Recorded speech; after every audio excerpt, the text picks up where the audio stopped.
शहर आणि परिसरातील ताज्या बातम्यांसाठी लोकप्रिय न्यूज टुडे चॅनलला आजच सबस्क्राइब करा।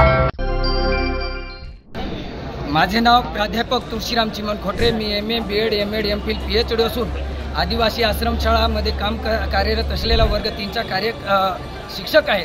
रोजंदारी या नात्याने आमची साहेब इथं 7/7/2025 पासून हे बेमुदत धरणे आंदोलन इथं चालू आहे।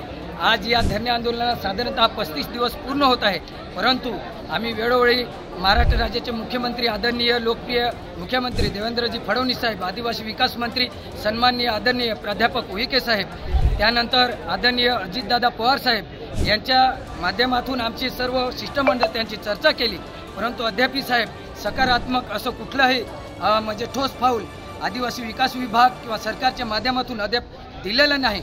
म्हणून आमचं वर्ग 3 वर्ग 4च्या वतीने की आमची हीच साहेब प्रामाणिक आणि संविधानिक मागणी आहे की बाह्य स्रोत प्रक्रिया रद्द झाली पाहिजे। दुसरी मागणी जी आहे की मागील शैक्षणिक क्षेत्रामध्ये काम करणाऱ्या वर्ग 3 वर्ग 4 या सर्वांना रोजंदारीचा आदेश मिळाला पाहिजे। जे काही त्यातल्या त्यात जे काही आमचं वर्षभराचा जे काही पगार होता तो केवळ 34 कोटीचा होता आणि हा बाह्य स्रोत कंपनी मार्फत 84 कोटी 74,55,000 इतक्या रुपयाचा अवाढव्य निविदा प्रक्रिया पार पाडत असेल तर महाराष्ट्रातील तमाम मग शेतकरी असेल कामगार असेल या सर्वांचा पैसा कुठेतरी सरकार दुरुपयोग करतो, हा सुद्धा त्या ठिकाणी म्हणावं लागेल। म्हणून हा पैसा वाचवायला पाहिजे महाराष्ट्र सरकारचा आणि ह्या महाराष्ट्राच्या राज्याचा विकास व्हायला पाहिजे। म्हणून सरकारचा पैसा वाचावा व आम्हा सर्वांना रोजंदारीचा आदेश मिळावा।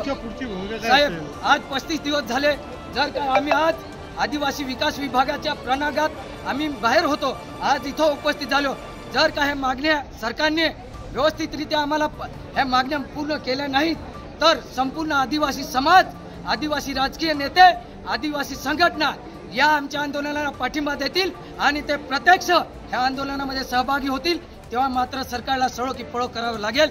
म्हणून आपल्या माध्यमातून विनंती करतो की सरकारने यावर तात्काळ निर्णय घ्यावा, बाह्य स्रोत रद्द करावा व वर्ग 3 वर्ग 4 रोजंदारीचे आदेश द्यावे, हे आपल्या माध्यमातून सरकारला विनंती करीत आहे।